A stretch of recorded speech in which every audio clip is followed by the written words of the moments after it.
नमस्कार, रात के 10 बजे हैं नहीं और बोलेंगे बोलेंगे। ये समय है बिग बुलेटिन का। बिग बुलेटिन का नया एपिसोड आज हम शुरू कर रहे हैं और इससे पहले की चर्चा की शुरुआत करें। हम आज के पैनल में शामिल मेहमानों से आपका परिचय करा दे रहे हैं। आज भारतीय जनता पार्टी से शामिल हैं पार्टी के पूर्व जिला महामंत्री विमल कटियार, कांग्रेस से हैं कौशलेंद्र सिंह यादव, पार्टी के पूर्व प्रदेश मंत्री हैं, और समाजवादी पार्टी से छात्र सभा के अध्यक्ष राधेश्याम, इसके अलावा कायमगंज से डॉक्टर महेंद्र गुप्ता समाज से भी हैं, जुड़े हैं। आज नेटवर्क की बड़ी प्रॉब्लम है और इस वजह से सत्यपाल सिंह जी, मनदीप यादव जी और एक और हमारे डेलीगेट हैं, वो नहीं जुड़ पा रहे हैं, लेकिन चर्चा की हम शुरुआत कर रहे हैं। पिछले दिनों अलीगढ़ में एक घटना हुई, अलीगढ़ के इगलास थाने में विधायक जी और वहां के एसओ में मारपीट हुई, जबरदस्त मारपीट, कपड़े फटे, गाली गलौज हुई। उसके बाद में विधायक जी ने अपना पक्ष रखा कि उनके साथ मारपीट की। मुख्यमंत्री योगी आदित्यनाथ जी एक्शन में आए और उन्होंने तुरंत कार्रवाई की, कई अधिकारियों पर कार्रवाई की, लेकिन उसके बाद में लगातार वीडियो सामने आ रहे हैं और ये लग नहीं रहा है कि दोनों पक्षों में कोई कम था। जिसकी जितनी हिस्सेदारी उसकी उतनी भागीदारी, दोनों पक्ष से मारपीट हुई है।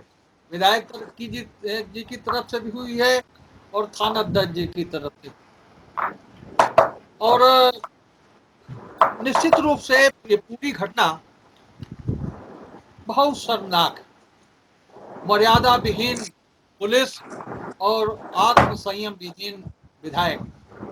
जब ये स्थिति होगी तो समाज क्या उम्मीद रह जाएगी, क्या आशा रह जाएगी, समझने की बात। जाहिर तौर पर ये घटना हुए 1-2 दिन हो गए हैं, पुरानी घटना है, लेकिन हमने गोपा मऊ के विधायक श्याम प्रकाश जी की फेसबुक पर एक पोस्ट देखी। उसके बाद में हमें लगा कि भले ही घटना हुए 1-2 दिन हो गए हों, लेकिन हमें इस विषय पर चर्चा करनी चाहिए, क्योंकि भारतीय जनता पार्टी में विधायकों का जो दम घुट रहा है वो समय समय पर सोशल मीडिया पर वायरल हो रहा है। सांसद और विधायक, कुछ सांसद और विधायकों को छोड़ दें जिन्होंने अपने डीएमएसपी से सेटिंग कर रखी है, बाकी सांसद और विधायक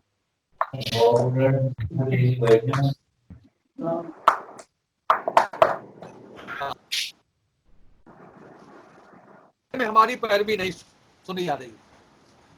तो हम जो विधायक जी हैं हरदोई वाले, गोपा मऊ के, उनके पोस्ट को पढ़ रहे हैं और उसके बाद ही वहीं से चर्चा की शुरुआत हो। विधायक जी ने लिखा है, रामचंद्र कहे गए सिया से ऐसा भी दिन आएगा, एक दरोगा एमएलए से तू तेरे तुझको करके हाथ पैर भी तुड़वाएगा। उन्होंने लिखा है कि माननीय मुख्यमंत्री, विधायकों पर कुछ तो कृपा करिए, आप ही विधायकों के शिक्षक और नेता हैं, हम लोग जाएं तो जाएं कहां। तो ये दर्द भरी दास्तां और गोपा मऊ से घटना अलीगढ़ की है और विधायक कहीं ना कहीं फुट रहे हैं और वो घुटन निकल रही है। कौशलेंद्र जी सर। जी, जी हमने जो विधायक जी हैं उनकी पोस्ट पढ़ के सुनाई है। जी क्या ये भारतीय जनता पार्टी का, पिछली चर्चा में भी आप शामिल रहे, पिछली बार जब हम लोगों ने इनकी पोस्ट पर और सांसद जयप्रकाश जी की चर्चा की थी तब भी आप शामिल हैं। हेलो, तो ये क्या क्या सब चल रहा है कि भारतीय जनता पार्टी जो बहुत पार्टी विद डिफरेंस की बात कहा करती थी, तो ये पार्टी विद डिफरेंस कहाँ तक जा रहा है, इनका कहाँ लिया जा रहा है कौशल जी? जो आपने बात कही है, एक घटना नहीं, कई जगह घटना है।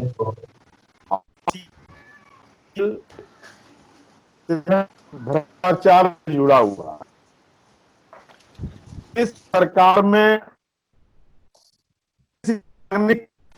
देख लो, सरकार अभी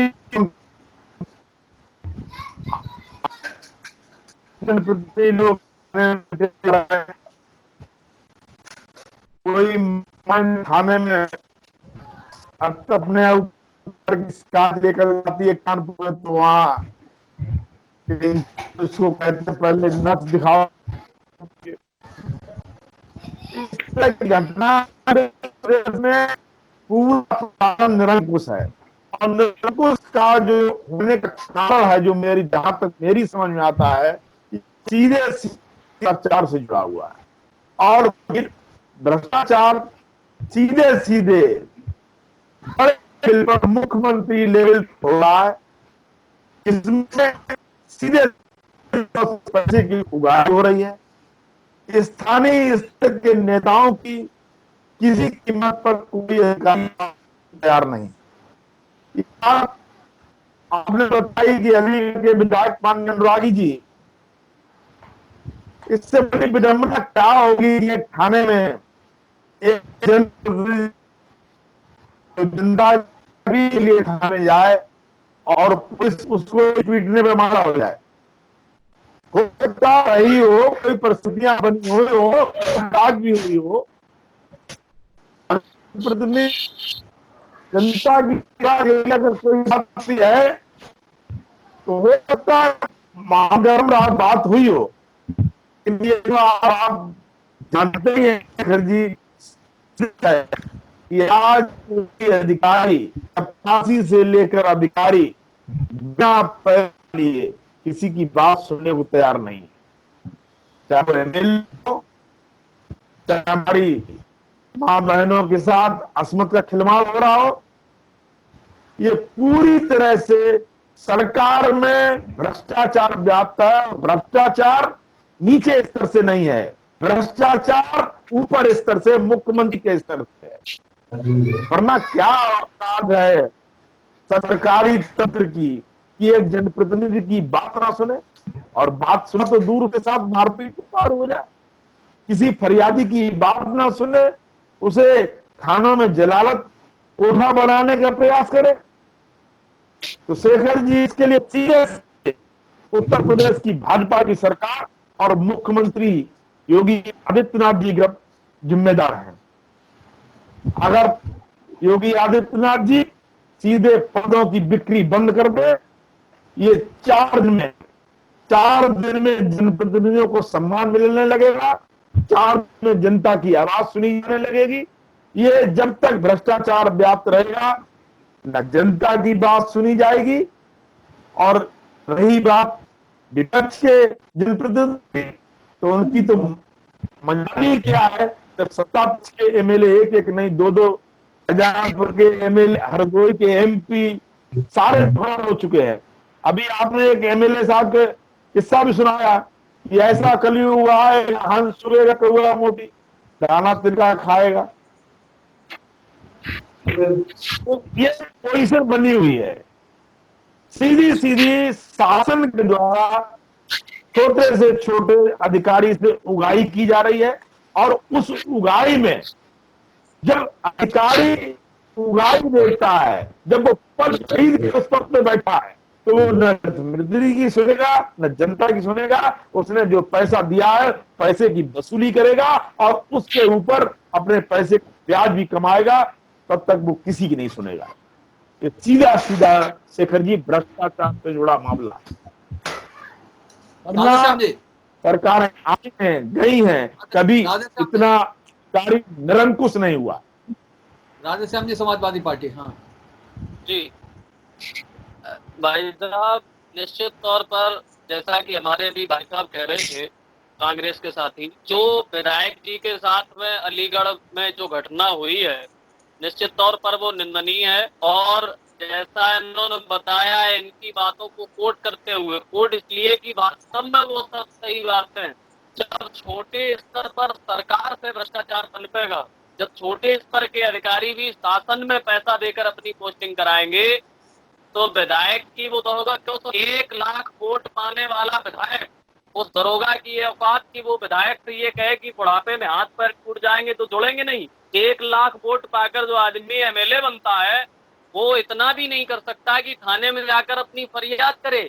दरोगा को ताकत कहां से मिल रही थी, वो बोल कहां से रहा था, उसके बोलने की पृष्ठभूमि क्या थी, उसको ताकत कहां से मिल रही थी। कर अपना पद खरीद कर आया था, उसे पता था कि विधायक जी कितना भी प्रयास कर ले, मेरा तबादला नहीं करा सकते, मुझे निलंबित नहीं करा सकते, मेरा कुछ बिगाड़ नहीं सकते, इसलिए उनके बिगड़े हुए बोल विधायक जी के पद थे। निश्चित तौर पर विधानसभा का जो सदस्य होता है, जो विधायक होता है, वो कानून बनाने वाला होता है, और थाने में बैठा दरोगा कानून चलाने वाला होता है। कानून चलाने वाला कानून बनाने वाले से इस तरह की बात करे, ये निंदनीय है। और सरकार के पक्ष के एमएलए के साथ जब थाने में इस तरह का बर्ताव होता होगा, तो विपक्ष के नेताओं के साथ, आम जनता के साथ, आम जन में जो बुजुर्ग हैं उनके साथ ये दरोगा किस तरह पेश आते होंगे, ये वानगी उन वायरल हुए वीडियो में देखी जा सकती है। आप बिल्कुल सही कह रहे हैं राजस्थान। डीजीपी के कार्यालय से लगभग हर तीसरे माह इस प्रकार के निर्देश जाते हैं कि क्या, जब जनप्रतिनिधि थाने में पहुंचे तो उसके साथ क्या व्यवहार किया जाए। विमल जी, हमें याद है लगभग 2-2.5-3 साल पहले की बात है, मऊ दरवाजा थाने में भी यही दृश्य था। जब हमारे यहाँ के सांसद जी के बेटे के साथ कोई दुर्व्यवहार हुआ था, तब यहाँ वो आज हम देख रहे थे वीडियो, उसमें उस समय रूपेश गुप्ता जी बड़ा भिड़ गए थे वहाँ के एक दरोगा जी से, आज जिलाध्यक्ष हैं। तो जो जो जो दृश्य इगलास थाने का था, आप भी थे मऊ दरवाजा थाने में जब सांसद जी के बेटे के साथ घटना हुई थी, तो जो नज़ारा वहाँ था मऊ दरवाजा थाने में, रूपेश जी भिड़ रहे थे, पंकज वर्मा भिड़ रहे थे दरोगा से, और दरोगा बात सुनने को तैयार नहीं था। दरोगा ने इस्तीफा देने के लिए निकल पड़ा था गुस्से में। तो वो जो नज़ारा उस दिन था मऊ दरवाजा थाने में, वही नज़ारा इगलास थाने का। वो हर तीसरे माह डीजीपी कार्यालय से निर्देश जाते हैं कि किस तरह से जनप्रतिनिधि जब थाने में पहुंचे तो किस तरह से उसका सादर सत्कार किया जाए, किस तरह से उससे स्वागत किया जाए, चाय पिलाई जाए, पार्ले जी बिस्कुट खिलाया जाए, और किस तरह से उसे विदा किया जाए थाने से हाथ जोड़ करके, नमस्कार करके। लेकिन उस सबका पुलिस की कार्यप्रणाली पर कोई असर होता नहीं। हम लोग बहुत दिन से मित्र पुलिस, हम समझ नहीं आता हमारी कि ये मित्र पुलिस का ड्रामा क्यों नहीं लेती, तो क्यों मित्र पुलिस और इस तरीके की चीजें क्यों लादी जा रही है, समझ नहीं पाता। अब चाहेंगे डॉक्टर महेंद्र गुप्ता भी कुछ बातें जोड़ने के बाद में हम विमल कटियार जी से लें जवाब। देखिए, विधायक जी के साथ मारपीट जो हुई है, हाँ, मैं यही कहना चाहूंगा कि जो विधायक जी के साथ थाने के अंदर जो व्यवहार और मारपीट हुई है, तो मैं तो ये सोच के वाकई में परेशान बहुत हो जाता हूं कि जब एक विधायक थाने में पिट सकता है तो आम जनता का क्या होगा, है ना। तो अब आम जनता, वाकई में ये बात बिल्कुल सही है कि डीजीपी कार्यालय से निर्देश जारी कर दिए जाते हैं और हमारे एसपी कार्यालय से भी निर्देश जारी कर दिए जाते हैं, लेकिन जो और थाने की पुलिस है या एसआई स्तर के हैं और यहाँ तक कि इंस्पेक्टर्स भी, मतलब उनके व्यवहार में कोई भी लचीलापन नहीं आता है। भ्रष्टाचार चारों तरफ व्याप्त है और ये वाकई में जो मुख्यमंत्री योगी आदित्यनाथ जी हैं उनकी ढील ही है और शासन का जो है पुलिस प्रशासन पर कोई कहना चाहिए दबाव नहीं है। अगर ऐसे ही जनप्रतिनिधि विधायक हैं या कोई भी समाज सेवी है थाने पहुंचता है और पिटता रहेगा तो ये देश का भंटाडार होने में टाइम नहीं लगेगा। कोई भी अपनी बात कहने में, थाने में घुसने में घबराएगा, है ना। तो मैं यही कहूंगा कि इस सिस्टम को बहुत जरूरी है सही करना। और वाकई में ये ऊपर से निर्देश है कि कोई भी जनप्रतिनिधि या कोई सम्मानित व्यक्ति अगर आपके थाने में जाकर के बात करता है तो उसका, आप, यहाँ तक कि मैंने पढ़ा था कि उठ कर के उसका अभिवादन करें, उसको चाय पिलाएं, नाश्ता कराएं और उसकी बात को पूरी तरह से सुने। लेकिन इसमें ये सब सिर्फ ओनली कागजों पर है, इस पर कोई भी अमल नहीं होता है। गरीब जनता परेशान है और भ्रष्टाचार पूरी तरह से व्याप्त है। ये कहीं ना कहीं योगी सरकार की बहुत बड़ी कमी है, ये मैं जरूर कहूंगा। धन्यवाद।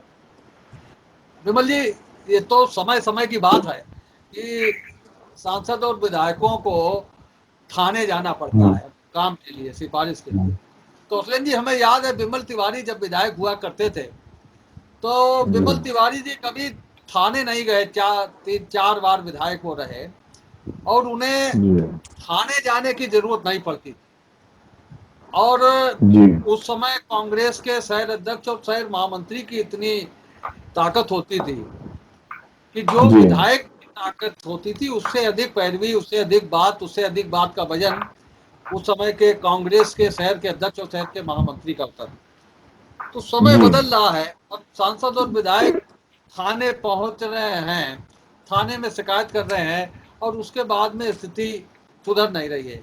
और सुधरे भी कैसे? हमने घटना का जिक्र किया था फर्रुखाबाद में, जब बिकरू कांड हुआ, बिकरू कांड के बाद में पुलिस ने मुठभेड़ में उसे शहीद कर, उसे मार डाला, विकास दुबे को। उसके बाद में घटना थी कानपुर की, पुलिस थी कानपुर की, अपराधी था कानपुर का, और फर्रुखाबाद में व्यापार मंडल के चंद लोगों ने फर्रुखाबाद पुलिस को माला पहना करके जुलूस निकाल दिया। तो पुलिस क्यों आपकी चिंता करे और पुलिस क्यों सुधरे? काम कानपुर पुलिस का, माला फर्रुखाबाद की पुलिस पहन रही है। तो ये ऐसे लोग भी हैं जो बिना काम के, बिना बात के, केवल खागी के नाम पर और केवल इस बात पर कि हमारे काम चलते रहे, माला पहनाकर जुलूस निकालने के लिए तैयार हैं। तो विमल जी, सारी चर्चा आपने प्रथम चक्र की सुनी, अब इस पर जवाब आप कुछ दें, आपकी ओर लोग निहार रहे हैं।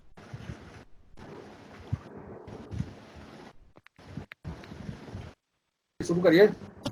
शेखर जी, सबसे पहले मैं आपको ये बताना चाहिए, भारतीय पार्टी की सरकार 14 साल के बाद, 14 वर्ष बाद में उत्तर प्रदेश में योगी आदित्यनाथ जी के नेतृत्व में ये पुलिस के अधिकारी और कर्मचारी पूर्व जो सरकारें थी, उन सरकारों के उन सरकारों की भर्ती के आज है, आवाज नहीं आ रही है, आवाज नहीं आ रही है। बाकी के द्वारा जो घटना घटी है उस मुख्यमंत्री योगी आदित्यनाथ जी ने तत्काल उस पर कार्रवाई की, वहां के संबंधित सभी अधिकारियों को वहां से हटा दिया गया और जो दी गई के साथ उसकी जांच चल रही है ना। क्योंकि पूर्ववर्ती सरकारों के बिल्कुल मानकहीन, बगैर मानक के जो पुलिस की जो भर्ती हुई है उसका ये जो है वो ये परिणाम है। और जो मऊ दरवाजे थाने की सेकंड की आप चर्चा कर रहे थे, मऊ दरवाजे थाने में, क्योंकि मैं भी था हमारी पार्टी के उस समय महामंत्री, हाँ जी, हमने कहा जो मऊ दरवाजे थाने में जो घटना घटी थी, शेखर जी आप भी थे, आपको मानने में तैयार ही नहीं था कि साथ में मारपीट की, जबकि वास्तविकता बात है ना। क्योंकि पूर्व की सरकार के जो दरोगा थे या जो कर्मचारी है वो नहीं मानते भाजपा की बात ना। योगी आदित्यनाथ तमाम प्रयास कर रहे हैं, तमाम इस पर लगाम लगा रहे कार्रवाई हुई, आपने आपने देखा कानपुर में एक व्यापारी की जो जो जो अपहरण हुआ, अपहरण के बाद में उसकी उस पर भी तत्काल हमारे माननीय मंत्री जी ने वहाँ के संबंधित सभी को कार्रवाई की। ये जो हमारे विपक्ष के मित्रगण कह रहे हैं कि अब से भारतीय जनता पार्टी की सरकार बनी है, अब से जो है कि वो रिश्वत चरम सीमा पहुंच गई है, आज सीमा पर पहुंची होती तो चाहे किसी भी घटना घटी, ये अलीगढ़ की रही हो या कानपुर में रही हो, सब पे माननीय मुख्यमंत्री जी ने अगर इस पर तत्काल कार्रवाई ना होती तो ये बात जो होती कि माननीय मुख्यमंत्री जी कहीं से कहीं ना कहीं इस सब प्रकरण में मुख्यमंत्री जी का हाथ है। मुख्यमंत्री का कहीं हाथ नहीं, इस पर ये केवल हाथ है जो विपक्ष के जो पूर्ववर्ती सरकार के द्वारा जो अधिकारी भर्ती किए गए, जो उनकी मानसिकता भी सरकार रही है, तो बच्चा सरकार रही है या जो भी सरकारें पूर्ववर्ती सरकार क्यों रो रहे हैं? पूर्ववर्ती सरकारें जो रही हैं उनमें दरोगा की या ऐसो की हिम्मत नहीं पड़ती थाने में पिछली सरकारों के कार्यकर्ताओं के सामने खड़े हो पाया हुआ। ये पूर्ववर्ती सरकार माने जो है कि उनकी सरकार में कर्मचारी पूरे हैं। हाँ जी विमल जी, नेटवर्क अपना थोड़ा सही कर लिया अगले राउंड के लिए। कौशलन जी, जो कार्रवाई हुई है ट्रांसफर की, उसे वो क्या पर्याप्त है? इससे क्या लोग सुधरने वाले हैं? क्या थानों का स्वरूप सुधरने वाला है? कि थानेदारों का व्यवहार सुधरने वाला है इस ट्रांसफर की कार्रवाई से? पुलिस ट्रांसफर की कार्रवाई को किस रूप में लेती है? आज की तारीख में ट्रांसफर कोई पनिशमेंट नहीं है। ट्रांसफर कोई पनिशमेंट नहीं है जब तक पब्लिकली जिस जनप्रतिनिधि अपमान हुआ है, जनप्रतिनिधि पब्लिकली माफी मंगवाई जाए और जो पैसे लेकर के पोस्टिंग की प्रक्रिया जब तक बंद नहीं होगी तब तक ये भ्रष्टाचार रुकने वाला नहीं है। किसी का सम्मान सुरक्षित नहीं रखता। रही बात, हमारे साथी विमल भाई कह रहे थे कि पूर्ववर्ती सरकार, अगर पूर्ववर्ती सरकारों की बात आपको करनी थी तो आप किस आधार पर सत्ता में आए हैं? आप पूर्ववर्ती सरकार की कमियां गिना के आए हैं और आज वही आप उससे ज्यादा कमियां पाया कर रहे हैं, तो इसके माने आपसे पूर्ववर्ती सरकारें अच्छी रही। और जहां तक शेखर जी मेरी जानकारी में आता है, इससे पहले समाजवादी पार्टी की सरकार थी, यहाँ बहुजन समाजवादी पार्टी की सरकारें रही हैं।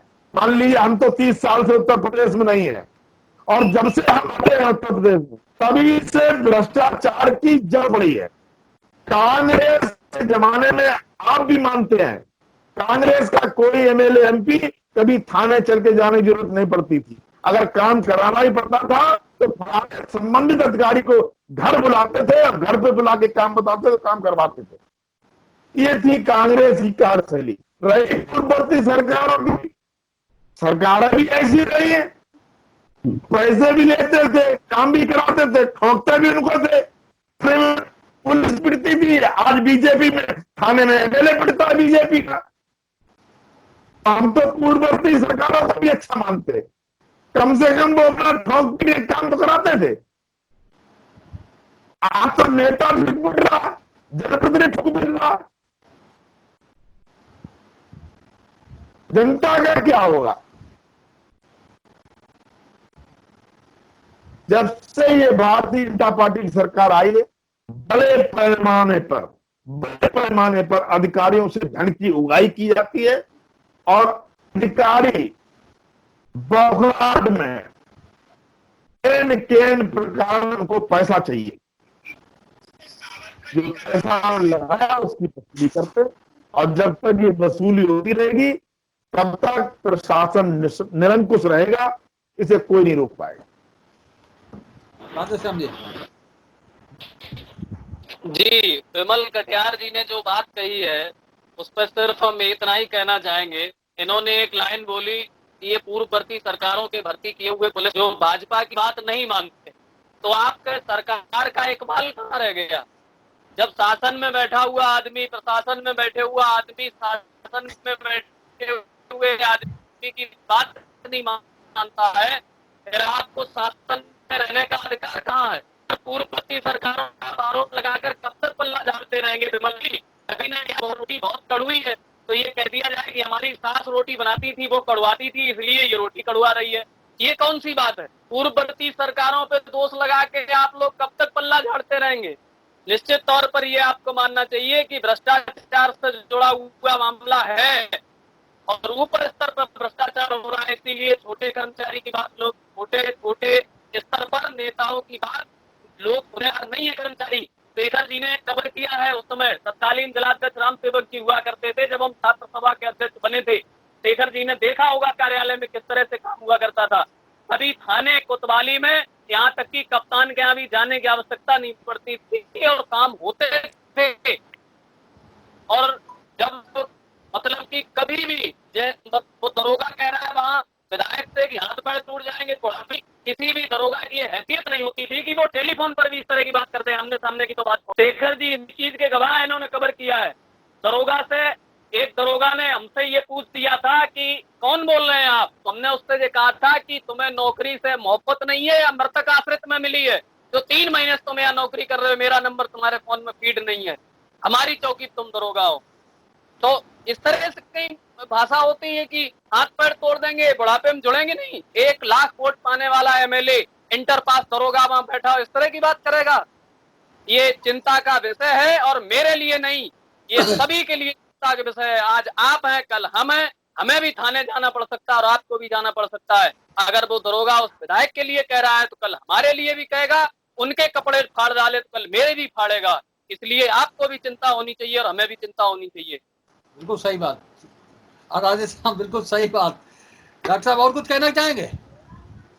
बस मैं तो यही कहूंगा कि ये भाई साहब बिल्कुल, मनदीप जी बिल्कुल सही कह रहे हैं। और जब एक विधायक पिट सकता है तो आम आदमी की तो कोई बिसाती नहीं है और इस पे जरूर कार्रवाई होनी चाहिए। और जो प्रशासन या जो दरोगा या जो भी इंस्पेक्टर जो व्यवहार अपना नहीं बना पाते हैं जनता से बीच में, और विधायक तो बहुत मतलब जनप्रतिनिधि है, और जब एक विधायक के साथ ऐसी घटना, और एक जगह नहीं हुई है, कई जगह हुई है, ये कई थानों में विधायक पिट रहे हैं, कहीं कुछ हो रहा है उनके, तो ये सब बहुत गलत है, ऐसा नहीं होना चाहिए। धन्यवाद। विमल जी जवाब दीजिए, फाइनल करिए। शेखर जी, हमारे अब अभी जो कांग्रेस के मित्र ये बता रहे हैं कि 30 साल से हमारी उत्तर प्रदेश में सरकार नहीं है और अब से उत्तर प्रदेश में सभा कांग्रेस की सरकार नहीं है, तब से लेकर आज तक भ्रष्टाचार बढ़ गया। हमारे कांग्रेस के मित्र को हम ये बताना चाहूंगा कि आपकी केंद्र में 2 बार लगातार मनमोहन सिंह जी के नेतृत्व में सरकार रही है। 10 साल में कितने लाखों अरबों करोड़ रुपए का जो घोटाला किया है वो तो सरकार ने किया ना। आप जो कह रहे हैं सामान्य घोटाला रहा हो, तो इतने घोटाला है कि अगर हम इसकी लिस्ट पढ़ना चाहें तो ये आपकी जो है ये अपना ये जो कार्यक्रम समाप्त होगा, लेकिन वो ये लिस्ट नहीं समाप्त होगी। और दूसरी बात जवाब क्या देंगे हम? उत्तर प्रदेश में जब से योगी जी की सरकार बनी है तब से भय मुक्त समाज चल रहा है। और जहां भी जो घटना कारणों पर अगर होती है वहां पर माननीय मुख्यमंत्री जी तत्काल वहां पे कोई कार्रवाई करते हैं, चाहे कानपुर की चाहे अलीगढ़ में, जहाँ घटना कहीं छोटी कोई घटना होती है, उस घटना को मुख्यमंत्री जी सदैव, चाहे रात में भी घटना होती है, रात में भी माननीय मुख्यमंत्री जी कार्रवाई करते हैं, है ना। तो जब से उत्तर प्रदेश में भारतीय जनता पार्टी की सरकार माननीय योगी आदित्यनाथ जी के नेतृत्व में बनी है, तब से चाहे अपहरण हुआ हो, चाहे राज हुआ है, चाहे लड़कियों, कोई नेता, मतलब आपराधिक मामलों की इतनी दिक्कत गिरावट आई है जब से भारतीय जनता पार्टी सरकार योगी आदित्यनाथ जी के नेतृत्व में बनी है। ये तबादले कहीं कार्रवाई नहीं होते विमल जी, तबादले कहीं कार्रवाई नहीं होते। शेखर जी को याद होगा हमारे तुम्हारी बात हुई तो जब से भारतीय जनता पार्टी की योगी आदित्यनाथ जी के सरकार बनी है उनके खिलाफ जांच है। जांच समाजवादी पार्टी की सरकार बनेगी, फरुखाबाद नहीं आएगी कार्रवाई, तबादला मतलब पान फूकने के बाद पुलिस वालों का तबादला, उनका कोई कार्रवाई नहीं होती है। दलगंजन सिंह जी के साथ बदतमीजी करने वाले मोहित गुप्ता खुद छुट्टी पर चले गए। ये समाजवादी पुलिस वाले कार्रवाई नहीं होती है। तो सबको पता ना, पूरे उत्तर प्रदेश पता है समाजवादी पार्टी आवाज नहीं आ रही साहब।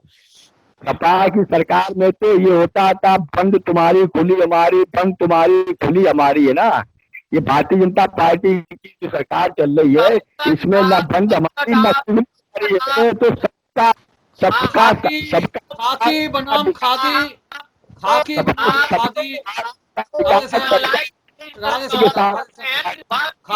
राधेश्याम जी खत्म कर रहे हैं। और आप कह रहे हैं खाकी बनाम खादी और कहा जाए फरियादी, खाकी बनाम खादी और कहा जाए फरियादी।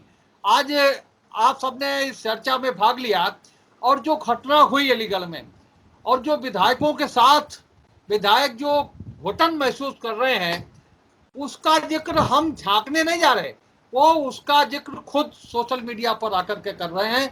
हम केवल उसका अध्ययन कर रहे हैं, उसे पढ़ रहे हैं और आप सबके सामने उसे पेश कर रहे हैं।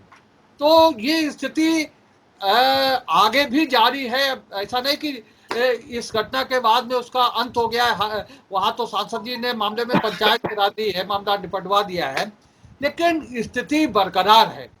जो विधायक जिस तरह से अपनी स्थिति, उन्नाव में एक विधायक जी वहाँ धरने पर बैठे रहे पूरे दिन, पूरी रात थाने में, तरह रोज घटना इस तरह की हो रही हैं। और जनप्रतिनिधियों के साथ जब इस तरह की घटनाएं हो रही हैं तो जनप्रतिनिधि किसी पार्टी के हों, इस तरह की घटनाएं बहुत शर्मनाक हैं। हम आगे भी इस तरह के विषयों पर चर्चा करेंगे। आज के एपिसोड को खत्म करने से पहले दो बातें हम आप सबसे करना चाहेंगे, अपने दर्शकों से और अपने पैनल के जो पैनलिस्ट हैं उनसे भी। एक तो निवेदन ये है कि पैनलिस्ट जो है जिनके नाम पैनल में शामिल हों वो 8 बजे तक ये क्लियर कर दें कि हम उपस्थित हैं, और अगर किसी कारण से अनुपस्थित हैं भी तो ये उनकी ही जिम्मेदारी बनती है कि वे अपने विकल्प में किसी जिसे रखना चाहे उसकी व्यवस्था कर दें, क्योंकि 1 घंटे में मेरे पास कोई जादू की छड़ी नहीं होती है जिसे हम दूसरी व्यवस्था कर सकें। तो ये व्यवस्थित ये व्यवस्था जो लागू की गई है ये पूरी तरह से लागू होनी चाहिए। ओके सहमति के रूप में जो लिखने की व्यवस्था की गई है, प्रावधान किया गया है, उसे लागू होना चाहिए। कल हम अगले विषय पर चर्चा करेंगे और पैनल वीकली टाइम टेबल हम जारी नहीं कर पाए थे क्योंकि नेट की बहुत समस्या चल रही है। आज भी नेट की समस्या की वजह से सत्यपाल सिंह जी नहीं जुड़ पाए हैं, मनदीप यादव नहीं जुड़ पाए हैं, शुभम तिवारी नहीं जुड़ पाए हैं, ये समस्या रही है। दूसरी चीज, एक निवेदन आपसे करना चाहेंगे कि सब्सक्राइब जिन लोगों ने चैनल अभी नहीं किया है वो चैनल को सब्सक्राइब जरूर कर दें। चैनल पर गूगल से विज्ञापन आना शुरू हो गए हैं, तो जो विज्ञापन आए उन्हें बीच में स्किप नहीं करिए, पूरा विज्ञापन देखिए, उसके बाद में आगे बिग बुलेटिन देखिए या जो आई विटनेस की खबरें हैं उन्हें देखिए। ये निवेदन आप सबसे है। आज की चर्चा में आप सबने भाग लिया, कौशलेन जी का, राधेश्याम जी का, विमल कटियार जी का, महेंद्र गुप्ता जी का और मनदीप यादव जी का बहुत बहुत धन्यवाद। कल हम फिर मिलेंगे एक नई चर्चा में, एक नई डिबेट को लेकर के। तब तक के लिए इजाजत दीजिए। शुभ रात्रि। नमस्कार, जय हिंद, जय भारत। सभी लोग।